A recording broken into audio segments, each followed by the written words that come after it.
அடுத்ததாக பார்க்கக்கூடிய ராசிக்காரர்கள் கன்னி. கன்னியா ராசிக்காரங்களுக்கு நரசிம்மரை பிடிச்சிக்கணும். ஆவணி மாதம் ஏற்கனவே சொல்லினே வரேன், உங்களுக்கு இப்பவும் திருப்பி சொல்கிறேன். ஆவணி முடியலல்ல, ஞாயிற்றுக்கிழமை மத்தியானம் 1:15 2 மணி சூரிய ஓரையில் நல்ல சாப்பாடு எலுமிச்சைப்பழம் ஊறுகாய் தானம் கொடுத்தீங்கன்னா தான் விரையும் நிற்கும். இல்லைனா நல்லா சேர்த்து வச்சுருப்பீங்க, 5 வருஷம் துட்டு டப்புக்குன்னு போடும். எதுக்கோ மெடிக்கல் எக்ஸ்பென்சஸ் வேறு ஏதாவது எக்ஸ்பென்சஸ் போய்டும், அப்படியே மனத்தாங்கலாகிடும். இல்லைனா எவனாவது ஆட்டையை போட்டு போயிடுவான். மியூச்சுவல் ஃபண்டு போடு, அது போடு.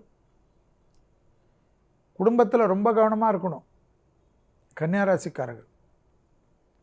துணை அல்லது துணைவியார் இடத்தில் வாக்குவாதம் வேண்டாம், ரொம்ப விட்டு கொடுத்து போயிடுங்க கன்னியா ராசிக்காரங்க.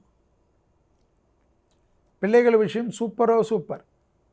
பிள்ளைகளுடைய படிப்பு தடை, உத்தியோக தடை, தொழில் தடை, வியாபார தடை நீங்கும். குடும்பத்தில் தான் ஒரே டைலமா, நீங்கள் தான் ரொம்ப ஓவராக ஸ்ட்ரெயின் பண்ணிப்பீங்க குடும்பத்தில்.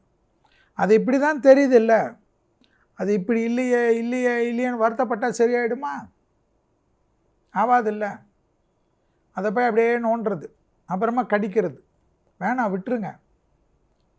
நல்ல வெளியில் கான்சன்ட்ரேட் பண்ணுங்கள். தொழில், உத்தியோகம், வியாபாரம், படிப்பு, கூட்டு தொழிலேருந்து தனிப்பட்ட தொழில், எது வேணுமா ரிஸ்க் எடுங்க, நல்ல அனுகூலம் கிடைக்கும்.